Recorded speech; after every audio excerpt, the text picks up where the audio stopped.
Looks like we are live. Good afternoon, everybody. Welcome to Business Lunch with Liam, or Working Lunch with Liam, whatever it's called this week. I do change it every single week, so I forget what I call the last one. So good morning, a bit earlier than normal, quarter to or 10 to 12.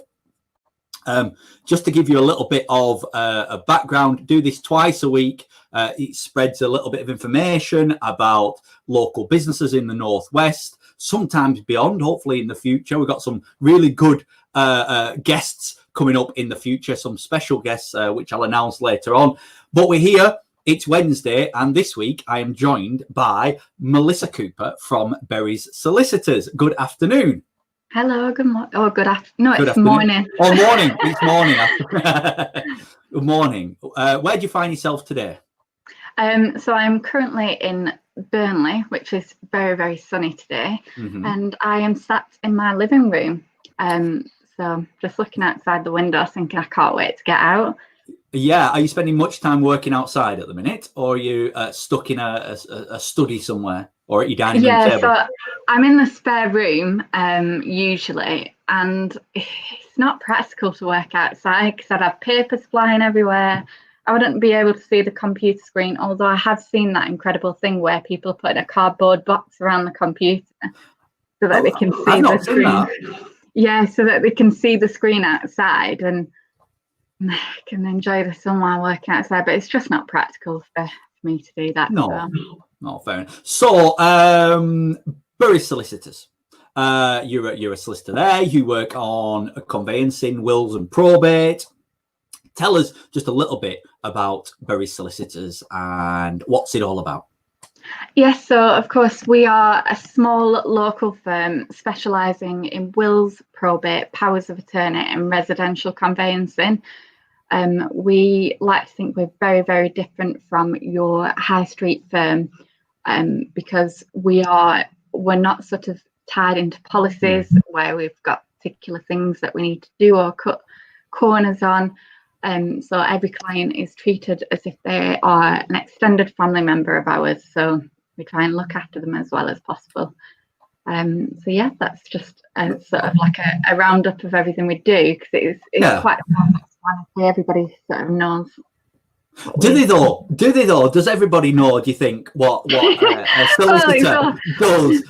Because, you know, what is conveyancing? Yeah, so conveyancing is when you are buying or selling a property. We deal with residential and not commercial. So we deal with families and people buying homes rather than commercial property. So, okay. Yeah, you always assume everybody knows what we do, but you probably It could be anything. It could be the sale of sheep, you know, but it's the transfer of land and property. I mean, I wish it was a sale of sheep, because if they came to our office, I'd be happy. Well, you have quite a rural office, don't you, of course? Yeah. You're based in the sticks. Yeah, we're in Ribchester at Manor Court.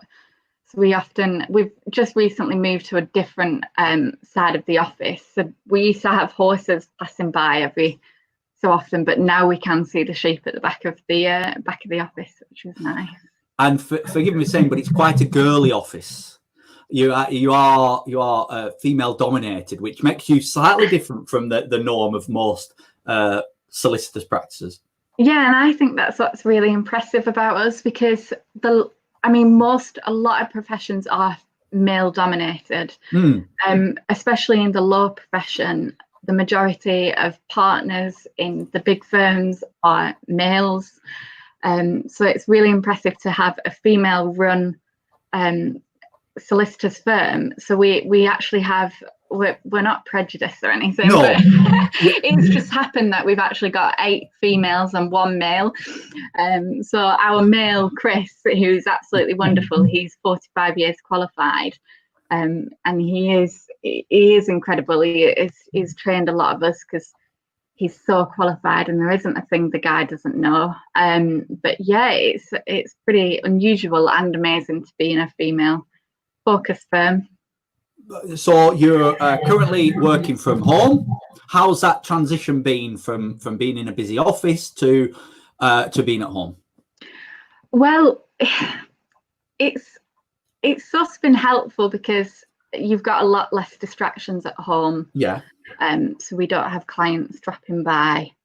We don't have other people. So you help your team around you during the day, because we are in an open plan office, so we do help each other a lot. So I've noticed that you get much more done in a short space of time, because you're sort of focused on one thing and one thing only. But it is also very lonely to be stuck in a room on your own all day. But as well, we are still keeping in touch. Like, we've got a WhatsApp group which we constantly is pinging. We do our Zoom calls, and we are talking to each other on the phone regularly. But yeah, it's unusual to go from an open plan office to then sitting in a room on your own. Because and of course you guys there are love going out and seeing clients as well. So how are you dealing with the and how are you interacting with your clients? There's plenty of Zoom calling, FaceTiming. Yeah, so we've opted for Zoom so that we can. Okay. There's certain situations where I think face-to-face contact is really needed in our sector, because we are dealing with vulnerable clients, especially when it comes to wills, probate, and your powers of attorney. You don't want a faceless experience with that, because it is a really personal thing and quite a daunting experience to go through when you're dealing with losing a loved one, or whether you're sorting your estate and your finances out if anything should happen to you. So to be quite faceless and just do everything over phone or email would just go against everything we really try to achieve at Berries. But with residential conveyancing, the majority of our clients prefer to do everything via email anyway, because people moving homes tend to be busy and have too much on the plate to be wanting a meeting. They just want everything instant and online, so that they can refer back to it if they need to. So it's just Zoom calls for now, and a lot of our clients are appreciating the fact that we would normally go out and see them, but we can't, so we are just doing it via Zoom. And how is business? I mean, we've had 10 weeks of I think it's 10 weeks now lockdown. Have you found that business is increased, has slowed down, has stayed the same? Because there's a lot in the press about the mortgage market, and I know that will have a direct impact on conveyancing and things. Not as much wills and probate, but how is trade that way? So we obviously felt the dramatic decrease in new instructions for residential conveyancing, because obviously people were struggling to get mortgages, and they were also concerned about movement restrictions, so didn't necessarily want to move in those times, but also job instability and whether people have got a job at the end of this has been making people, I think, just be a bit wary about what they spend the money on. So even in terms of our wills and powers of attorney, there's a lot of people now that are thinking, I definitely need to get these done, but at the moment I can't really justify spending the money because I don't know whether I'm going to have a job at the end of it, which is absolutely fine, because we understand, it's a difficult time for everybody, and it's been a very sort of unstable time for people. So I completely understand that these services that you would normally just go ahead and do, you just sort of need to hold back and wait to see what your financial stability is going to be like in a few months. But we've seen a real rise in new matters over the past few weeks, because obviously the property market reopened. Because lenders were starting to lend again. So we have seen a lot of people. We've had a lot of new instructions for residential conveyance, and I think a lot of people have been sat at home unable to do DIY and now hate their own homes. So that's what I'm hoping is going to happen anyway, and there'll be a property boom for us. Yeah, fingers crossed. Absolutely. So let's look at kind of the services that you offer. Wills and probate. There'll be people listening, whether it's live or on the catch up later on as it's shared around local business groups. And there were people who've ummed and ahed about wills for a long time, and but there were people saying, I don't need one, it's not for me. Why do I need one? So what is it then? Is there a short list of, you can say, do you know what, you need a will because of this, or is it depends on the people's circumstances? What would you say to them people? Yeah, so absolutely, it does depend on everybody's individual circumstances, what your will actually needs in it. It's not a one size fits all, which is what a lot of the will writers sell to people. So, for example, I had a client yesterday call, and a will writer had offered her a will for £30, but within £30, but within that will, she were only allowed to appoint one person to be the executor, and that person must also be the sole beneficiary for her estate. And if she wanted to add any additional people, then it would have cost her per person, which is just ridiculous, because by the time you've added all the people you want to include and look after, it turns out to be more expensive than having gone to a professional and a solicitor. So with a will, I say the people that are maybe thinking, I don't really need one, the main things to think about is, if you have young children under the age of 18, you need to think about appointing a guardian. Everybody assumes that it would automatically go to next of kin. That is not the case. The courts can actually deny a person to look after, be a guardian for a child, if that person has been bankrupt within their life. So it's on really, they're quite strict with how they measure whether somebody's capable to look after a child. So it's not necessarily next of kin. So that's one of the main things we say. You need to look after your children. But also having a will just makes it much easier for your friends and family after you've gone, because not having a will, it's much more difficult to distribute the estate. And a lot of people think that your family and friends would never ever argue, but when there's even just the slightest bit of money or property involved, then disputes arise as to what they think they deserve after death. So it's just protecting your family and preventing an argument as well on your death. Is it ever too late to sort a will out? Absolutely not. As long as you've got capacity, it becomes too late if you lose capacity and you don't have. I mean, capacity is judged in a sense of whether you know what you're doing and the extent of your estate and who you should give it to, and whether you're aware of those people that you should have sort of awareness to, and whether you should give them something. So it's not too late as long as you have capacity. But I do say to people, it's better to get it done sooner rather than later. We have a lot of clients that think about it for years and years and years and let it sit at the back of the mind and worry about it instead of just getting it done and having it gone and not having to worry about it anymore. Peace of mind.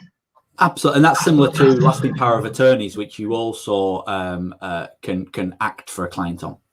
Yeah, with a lasting power of attorney, a lot of people get mixed up with them. So a lasting power of attorney is a document which you use during your lifetime, should you lose capacity, or if you are unable to if there's, for example, you can have a property and financial power of attorney, which you can use should you be unable to go down to a bank, or you're unable to call to pay a bill or anything like that. A lot of people get confused thinking they're after death, but they're actually to use within your lifetime. Now, people assume that they don't need them because they fit them well, but now is the time to sort of get them in place rather than waiting until you don't have the capacity to do so. Good. Okay, so let's look at the conveyancing side. We've already touched on possibly why you should use you guys and girls, but why is it important to use a conveyancer that you can see face to face? Because there is a rise in online conveyancing. There is a rise in this faceless call center conveyancing companies. But why should they use somebody that they can pick up the phone to and speak to direct? What would you say to them? The importance of a great conveyancer? Yeah, so we have a lot of clients that are purchasing or selling a property, and then we do the best we can to make sure it's efficient, really quick, goes through as fast as possible. Obviously, there are certain times where there's delays for whatever reason, but also it's more important when you are purchasing a property that you understand what you are actually buying. A lot of people sort of have this idea that solicitors are just delaying the process, but it's really important to listen to what your solicitor finds out when they're investigating the property and preparing a report on the property for you, to make sure that it's going to be easy for while you're living in the property, and you know what to expect and what costs to expect while you're living in the property, but also when you come to sell the property, that you don't have any issues when selling it. So we have clients where it's going through as smooth as possible on our end, but on the other side, we've got the online conveyancers that you can never get in touch with. The clients struggle getting in touch with them. They never prepare the information that you need. It's like pulling teeth out, basically. They make it really difficult to get anywhere with anything. And these online companies offer ridiculously cheap prices, but actually, if you are selling a property and you use these online prices, the delay that it's causing on the other end for your purchasers might actually mean that you could lose that sale because they get fed up. It's taking too long. But if you are purchasing, do you really trust those people to make sure that your purchase is safe and that you're not entering into an agreement which is going to be an earache when you come to sell?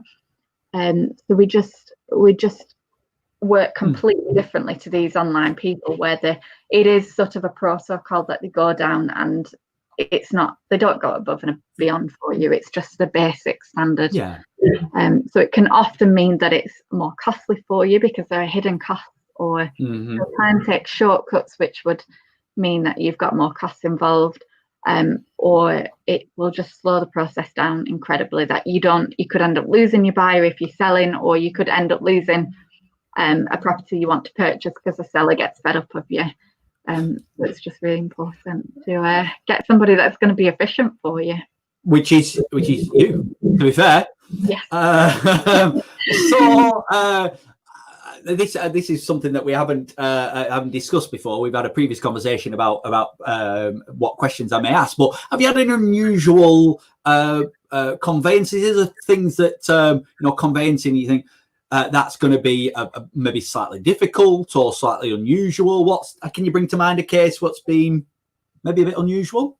I know. Sorry, I put you on the spot there. Sorry, I wasn't one that. But like leasehold or freehold flats, or they're always a bit unusual. Yeah, I mean, we do have unusual things, and sometimes, like the girls, we sort of go, "Oh, this is weird," and then we go and sort of like approach Chris, our the only male in the office, and he goes, "Yeah, I know what to do. Like, this is really normal. I've heard this before. I've done it before." So nothing's ever unusual to him. It's hard to sort of say what is unusual. I can't really think of a time right now. Sorry. What about because you'll have deeds that are hundreds of years old that you've got to look through, and the wording and all that sort of stuff. So you must have some cases where the land and the building is significantly old, and you've got to go through all this paperwork. Yeah, and most people that have probably seen old deeds hate the writing. Like, sometimes I sit there and go, ugh, because they're really difficult to read. There's somewhere it's on really thin paper because they're so old as well. The ink is sort of washed away a little bit, and you have to patch together. So one of our conveyancers, Lex, she sits there in the office with a huge magnifying glass that apparently if the words are bigger, you can understand them easier. But it's not all fun sometimes, because no, it's not all fun being a solicitor. So talking of fun, The fun bit must be in the completion of these things. It must be in the completion of a conveyance. It must be in the completion of a will, and then a probate. Is that right?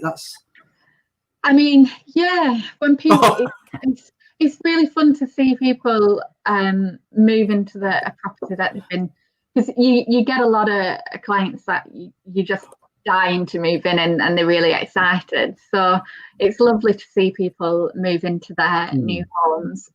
With wills and probates are never a fun time for anybody, because we're dealing with people that have lost a family member. So it's really difficult, but it is nice to take away the stress and sort of let them just deal with the grief, and we'll deal with the horrible paperwork, so they don't have troubles with that. So, and then with wills and powers of attorney, it's giving people the peace of mind so that they don't have to think about it anymore, and know that the family are protected on death. So yeah, it must be that satisfaction that you've really helped somebody, which must drive you forward. Yeah, absolutely. So there's a question on the Facebook saying, what's the oldest property you've sold or you think you've sold? Be a few hundred years old, will it? Yeah, easily. Yeah. Older than 20 years. I mean, I know this sounds awful, but as soon as a property is completed, like the actual details of it just go. Yeah. Well, you're doing hundreds a month. Yeah, well, yeah. And it's hard. Like, you've got a lot of properties at one time as well that you sort of dealing with. You don't just have one case, you have multiple cases, multiple properties. So every time you go to look at the file, you've got to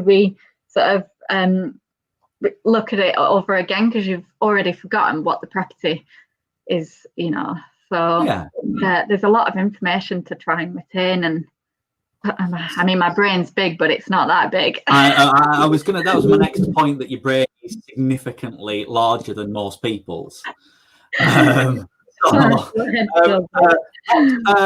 Questions coming in on the Facebook. This is probably the most interaction that we've had on Facebook. So Tony, again, Melissa can't retain as much information, she said, but she said, what's the smallest property you've sold?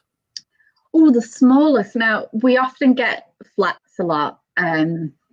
So we deal with a lot of flats, but also I had a cottage recently in Blackburn, which was sort of like a one up, one down, but it went for a lot of money. It's the cottage life clearly hikes up the price, but it was a very, very tiny property. I think in the kitchens, the kitchen only had about 3 units. So oh, wow. It must have been very special. All right. Yeah, people like the beans and things, don't they? Dean Williams, a good friend, Dean. Good morning. Good afternoon, Dean. He says, what do you enjoy most about it, though? What do you enjoy most about what you do? I really love just making clients happy with everything, really. In all of our job, it's just making our clients feel at ease, and making sure that they're sort of not having the stress put on them. We can take it away from them. So in terms of like probate, we can get clients that come in absolutely distraught because they've got huge masses of paperwork that they don't know what to do with, and it's really daunting. And then we can just take that off them, and they don't have to deal with it. And we have a lot of clients that are so grateful, because once it's done and dusted, and they've not really had to do much throughout it other than fill in an initial questionnaire and sign a few forms that we tell them to, it's a massive weight off the shoulders, and it feels really good to take that away from people. Awesome. Yeah. Awesome. Right. Next, there's loads coming in, to be fair. Could be here all day. What's your favourite colour of conveyancing file? Oh, a green one, because a green file means it's a sale. Oh, right. And that's what you like.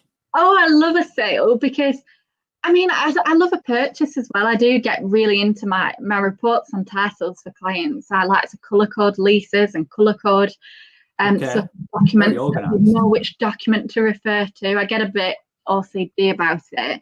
I really do like a green file because it means it's a sale. It's a bit of an easier process than a Oh, right. Okay. So there you go, Tony. Loads coming in. I mean, these are questions that you can refuse to answer. Genuinely, you can just press stop. People want to know where you got your qualification, to be fair. Yeah, so I started, I did my law degree at Blackburn University, but it was through South Wales University. I did that, I never travelled away from home so that I could work alongside my degree as well. And then I did my legal practice course at Preston, which was I did that part-time over 2 years, so I continued working at Berries. And then I did my professional skills course at Preston as well. So I've always stayed in Lancashire. Lancashire can't get rid of me. No, as much as it tries. Yeah. Brilliant. So, and it'll have taken you some years, of course. Most legal qualifications take quite a few years. So yeah. So anybody interested in the route, it is a 3-year law degree, or if you do a conversion, you need a degree of some sort. You can do a law conversion if you want. But I did a law degree, which was 3 years full time. And then your legal practice course, which is either 1 year full-time or 2 years part-time. And then you have to have a training contract within a firm. So that's where you do the practical on the job skills and learning what you actually do. You have a caseload, and that's it. Really, I say that's it. It feels like a lifetime when you're doing it. Yeah, I bet it does. What's another question on the messages? What's your best success story that you can share? In work life or personal? Yeah, well, I mean, I would say, yeah, work, yeah. Success story. Oh, I mean, every day is a success. Every day, survival. No, I mean, we had one day last year where we had the most completions we'd ever had on a particular Friday, which anybody sort of knows that Fridays tend to be the busiest day because people want to move over a weekend. Of course. So we had the most completions we'd ever had. It was a crazy day. Every time a completion completed, we were ringing our little bell and celebrating. But it was really impressive to sort of the whole team pull together. Brilliant. Rather than, so I had so many completions, it didn't mean I was left doing them on my own. The whole team just stepped in, helped.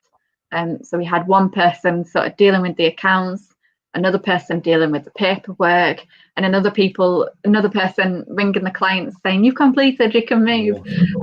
So that was a huge success for us because we aren't like a big law firm with different departments where you only do a little job each.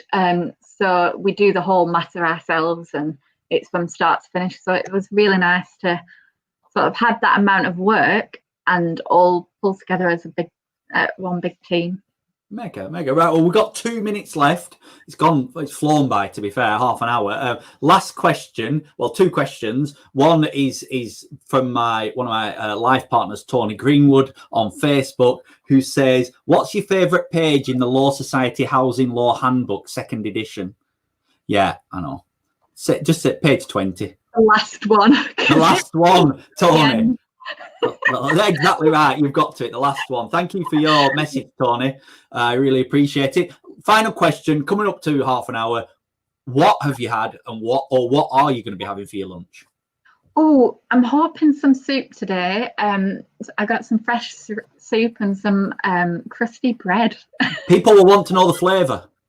Oh, I think it's Wensleydale and red pepper. Love Wensleydale. It's my favourite. Love it. Right. Thank you very much. Where can people go to find out more about Berries? Of course, so you can find us online. It's www.berries-solicitors.co.uk. We are spelt like the town and not the fruit. So if you head to us on there, all our contact details are on there, but we are on social media and things as well.